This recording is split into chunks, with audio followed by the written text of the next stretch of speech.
اعوذ باللہ من الشیطان الرجیم، بسم اللہ الرحمن الرحیم۔ صفحہ نمبر ہے 63 اور یہ ٹرانسلیشن ہے من حدیث القرآن الکریم فی الحقوق کے۔ اس چیپٹر کی ہم نے ٹرانسلیشن شروع کی ہوئی تھی، 2 پیراگراف ہم نے کر لیے تھے اور تیسرے کے ہاف تک ہم پہنچے تھے۔ یہاں سے سٹارٹ کرتے ہیں، بلکہ جو ہم نے کر لیا اس کو بھی ایک نظر دیکھتے آتے ہیں کہ وَوَصَّيْنَا الْإِنسَانَ بِوَالِدَيْهِ، ہم نے نصیحت کی انسان کو اپنے والدین کے بارے میں احسان کی۔ حَمْلَتْهُ أُمُّهُ، اٹھایا اس کا بوجھ اس کی ماں نے، کرہن تکلیف اٹھا کر، اور جنم دیا اس کو تکلیف اٹھا کر، وَحَمْلُهُ وَفِصَالُهُ، اور اس کا حمل اور اس کا دودھ چھڑانا، 30 شہراً 30 مہینے تک، حتیٰ اذا بلغا، حتیٰ کہ جب وہ پہنچ گیا، اشدہ، یہاں تک کہ وہ پہنچ گیا اشدہ، اپنی مضبوطی کی عمر کو، وہ بلغ 40 سنۃ، اور وہ 40 سال تک پہنچ جائے، یعنی یہاں تک کہ وہ مضبوطی کی عمر تک پہنچ جائے اور 40 سال کا ہو جائے۔ تو آگے بریکٹ میں لکھیں کہ وہ کہے قال رب اوزعنی ان اشکر نعمتک التی انعمت علی وعلی والدی، کہ اے رب مجھے ہمت دے کہ میں شکر ادا کروں آپ کی نعمتوں کا جو آپ نے میرے اوپر کی اور میرے والدین پہ کی، وان اعمل صالحا، اور یہ کہ میں نیک عمل کروں، ترضاؤ، جس سے آپ راضی ہو جائیں، واصلح لی فی ذریتی، اور میرے لیے میری اولاد کی اصلاح فرما دیں۔ انی تبت الیک، بے شک میں آپ کی طرف توبہ کی، وانی من المسلمین، اور بے شک میں مسلمانوں میں سے ہوں۔ اولئک الذین، یہ وہی لوگ ہیں، الذین جن سے نتقبل، ہم قبول کرتے ہیں، عنہم ان سے، احسن ما عملوا، حسین عمل جو وہ کرتے ہیں، یعنی یہ وہ لوگ ہیں کہ جن کے خوبصورت اعمال کو ہم نے قبول کیا یا ہم قبول کرتے ہیں، نتجاوز، اور تجاوز کرتے ہیں، نظر انداز کر دیتے ہیں، فی سیئاتہم، ان سیئاتہم، ان کی برائیوں کو، یعنی جب نیک عمل ہوتے ہیں تو ان کے بدلے میں ان کی برائیوں کو کیا کر دیتے ہیں، نظر انداز کر دیتے ہیں، اگنور کر دیتے ہیں، بالکل اپنوں والا بیہیویئر، ایسے ماں باپ والا بیہیویئر، یا جو ہم سے محبت کرنے والے لوگ ہوتے ہیں ان کا بیہیویئر، وہ کہتے ہیں کہ ٹھیک ہے پہلے تو غلط تھا اس کا بیہیویئر لیکن اب اچھا ہو گیا نا تو خیر ہے، چھوڑ دیں، اب تو ٹھیک ہے نا، اب تو ٹھیک ہے نا۔ تو اللہ تعالیٰ کا بھی یہ بیہیویئر ہے کہ جو برا ہوا وہ ہو گیا، جب اچھا ہو گیا تو برائیاں ساری ختم۔ اچھا، وَنَتَجَاوَزُ عَنْ سَيِّئَاتِهِمْ فِي أَصْحَابِ الْجَنَّةِ، اور وہ اصحاب جنت میں سے ہیں۔ وعد الصدق، یہ سچا وعدہ ہے، الذی کانوا یوعدون، جو وہ کیے جاتے ہیں، یعنی یہ سچا وعدہ ہے جو ان سے کیا جاتا ہے۔ مطلب اللہ تعالیٰ آگے پھر یقین دہانی کرا رہے ہیں پھر کہ میں یہ ایسی نہیں کہہ رہا، یہ میرا سچا وعدہ ہے جو میں ان لوگوں سے کر رہا ہوں کہ وہ ایک دفعہ برائی ہو جائے، توبہ کر کے میری طرف لوٹ کر نیک عمل کرنا شروع ہو جاتے ہیں تو پھر ان کی ساری برائیاں ختم، اصحاب جنت میں سے ہو گئے، تو یہ میرا وعدہ سچا ہے۔ آگے دیکھیں، وَإِذْ أَخَذْنَا، وَإِذْ، اور جب، أَخَذْنَا ہم نے لیا، میثاق بنی اسرائیل، میثاق پکا وعدہ، پکا عہد، بنی اسرائیل سے پکا عہد لیا، لا تعبدون الا اللہ، کہ تم اللہ کے سوا کسی کی عبادت نہیں کرو گے، وبالوالدین احسانا، اور اپنے والدین کے ساتھ احسان کرو گے، وذی القربیٰ، اور قرابت داروں کے ساتھ، والیتامیٰ، اور یتیموں کے ساتھ، والمساکین، اور مسکینوں کے ساتھ، وقولوا للناس، اور وعدہ کیا کیا تھا کہ تم اللہ کے سوا کسی کی عبادت نہ کرو، اپنے والدین کے ساتھ احسان کرو، قریبی رشتہ داروں، یتیموں، مسکینوں کے ساتھ، پھر لوگوں کے ساتھ، قولو، کہو، حسناً، حسین بات، لوگوں کے ساتھ حسن کلام کرو، اچھی باتیں کرو، خوبصورت باتیں لوگوں کے ساتھ کرو، یعنی جو خوشیوں والی ہوں، دوسروں کو انکریج کرنے والی ہوں، سچائی پر مبنی ہوں، ان کو خوشی دینے والی ہوں، ان کی مشکلات دور کرنے والی ہوں، ان کی ڈپریشن دور کرنے والی ہوں، یہ نہیں کہ ان کے پاس بیٹھ کر اگر وہ پریشانی میں ہے تو 2-4 اور پریشانی کی باتیں سنا دو، اگر وہ رو رہے ہوں تو اور زیادہ رونے والی اس طرح سے باتیں کرتا ہوں۔ مطلب ہماری کمیونٹی کا یہ ایک طریقہ کار ہے کہ ہم ہم نے اپنا ایٹیٹیوڈ جو ہے وہ جیسا دوسرے کو دیکھتے ہیں نا اس طرح سے فارم کر لیتے ہیں، چاہے ہم اس طرح سے ہوتے ہیں یا نہیں ہوتے. لائک کوئی دکھی ہے، خدا نہ خواستہ کسی کی ڈیتھ ہو جاتی ہے تو وہ بعد میں بھی ڈپریس ہے، تو اس کے پاس ہم بیٹھتے ہیں تو پھر ہم بھی ویسی شکل بنا لیتے ہیں کہ ہاں اچھا. یا کچھ لوگوں کی عادت ہے وہ بیمار ہے یا کسی کا کوئی بیمار ہے تو اس کو 2-4 اور بیماری کی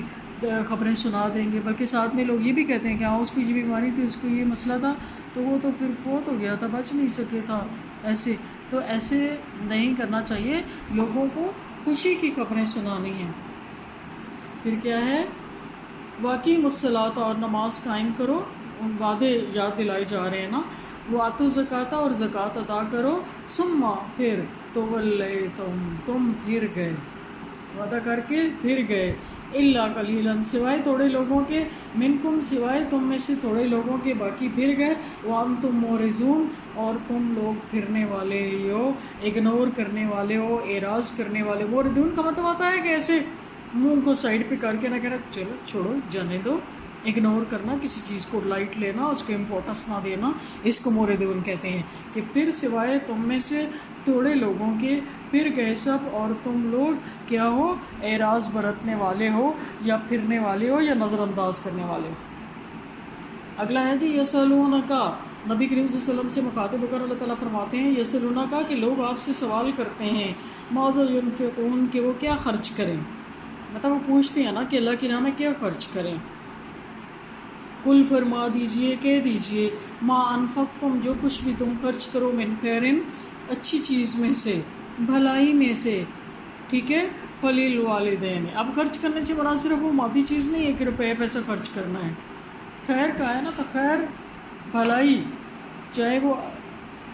کوئی مادی چیز ہو، روپے پیسہ ہو، کھانا ہو، کسی کی ویسے ہیلپ ہو، اچھا بیہیویئر ہو،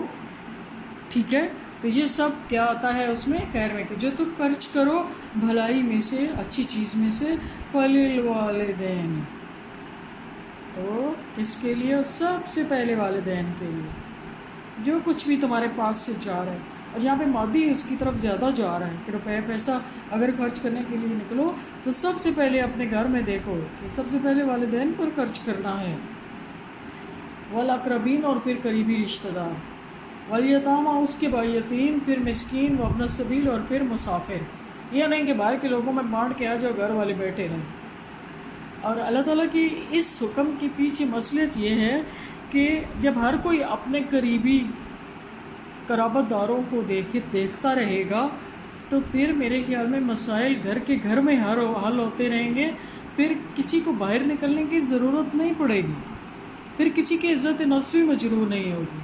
پھر کسی کا دیا دلانے والا اس کی شو آف بھی نہیں ہوگی. سب معاملات اللہ کے پاس خاموشی سے چلے جائیں گے، جو کہ وہ بہت پسند کرتا ہے. مطلب اللہ بھی ہم چاہتے ہیں نا کہ ہمیں کوئی خاموشی سے بس اللہ تعالیٰ ہماری دعائیں سن لے. تو جن کے پاس کچھ نہیں ہوتا وہ بھی یہی چاہتے ہیں کہ خاموشی سے ہمیں سب کچھ مل جائے. اور دینے والا بھی یہی چاہتا ہے کہ میں نے جب آپ کے مال میں کسی اور کا حصہ رکھا ہے تو اس تک پھر ایسے پہنچاؤ کہ خاموشی سے اس کی طرف پہنچ جائے جیسے میں نے آپ کو خاموشی سے پہنچایا ہے. یہ نہیں کہ تم پرچار کرو، کبھی اس کو بلاؤ کسی کے ذریعے کہ ہاں آ جاؤ میں نے تمہیں 10 روپے دینے ہیں، ٹھیک ہے، یا تصویریں بنانی شروع کر دو کہ میں 1000 روپیز کسی کو دیے جا رہے ہیں جس کی تصویر بناؤ، یا آٹے کے تھیلا جا رہے ہیں، نہیں. اچھا، وما تفعلوا، اور جو تو کچھ تم کرتے ہو، من خیرین، بھلائی میں سے، فإن اللہ بعلیم، بے شک اللہ تعالیٰ اسے جاننے والا ہے. اچھا، یہ خاموشی سے اور گھر سے گھر تک دینے کے پیچھے انسان ہے نا ویکنس ہے، ایک ویک پوائنٹ ہے. ہم چاہتے ہیں بعض دفعہ ہم اچھا کام کر رہے ہیں تو اس کا کسی کو پتہ چلے، اور اللہ تعالیٰ کے نزدیک یہ ناپسندیدہ چیز بھی نہیں ہے. بعض دفعہ یہ ہوتا ہے کہ کسی کو دیکھ کر بھی 2-4 اور لوگ آگے آ جاتے ہیں ایسے ہی کام کرنے کے لیے. لیکن جب اللہ تعالیٰ نے کہہ دیا کہ پہلے گھر والوں کی ضروریات پوری کرو، اب ہمارے پاس اتنا ہی ہے کہ ہم گھر میں جب دے دیا تو بس ختم ہو گیا، تو ہمارا وہ جو ایک خواہش ہے نا وہ رہ جاتی ہے کہ پتہ نہیں چلے گا. تو اللہ تعالیٰ فرماتے ہیں کہ تم جو کچھ کرتے ہو نا بھلائی میں سے، جو کچھ بھی تم کرتے ہو تو اللہ تعالیٰ وہ جانتا ہے، لہٰذا پریشان نہ ہو. اس کے CCTV کیمراز بہت ایکٹیو ہیں، اپ ٹو ڈیٹ. خراب نہیں ہوتے، وہاں پر سب ریکارڈڈ ہے، اس کو پتہ چل جائے۔ اگلا ہے وعبد اللہ، اور اللہ تعالیٰ کی عبادت کرو، ولا تشرکوا بہ شیئا، اور اس کے ساتھ کسی کو شریک نہ کرو، وبالوالدین احسانا، اور والدین کے ساتھ احسان کرو، احسان کا رویہ اختیار کرو، خوبصورت حسن سلوک والا، وبذی القربیٰ، اور قریبی رشتہ داروں کے ساتھ، والیتامیٰ یتیموں کے ساتھ، والمساکین مسکینوں کے ساتھ، والجار ذی القربیٰ، اور جار پڑوسی، ذی القربیٰ رشتہ دار پڑوسی کے ساتھ۔ اب پڑوسی دو طرح کے ہوتے ہیں نا، ایک پڑوسی ہے ساتھ میں رشتہ دار بھی ہے، تو رشتہ دار پڑوسی کے دو حق ہو گئے، ایک پڑوسی ہے ایک رشتہ دار پڑوسی کا۔ والجار الجنب، اور اجنبی پڑوسی کے ساتھ، ٹھیک ہے، اجنبی پڑوسی کا ایک حق ہے، رشتہ دار پڑوسی کے دو حق ہیں۔ والصاحب بالجنب،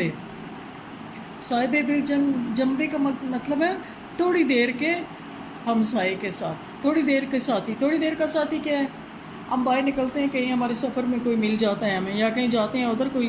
ہمارا جاننے والا ہمارا نکلتا ہے، تو جانے والا ہوتا ہے یا نہیں جاننے والا ہوتا ہے، ہم تھوڑی دیر کے لیے یعنی ہم ساتھی بنتے ہیں، پھر ہم کہتے ہیں نائس میٹنگ یو، ٹھیک ہے، یا ہم کالج آتے ہیں، یہاں پر ہماری فرینڈز ہوتی ہیں، تو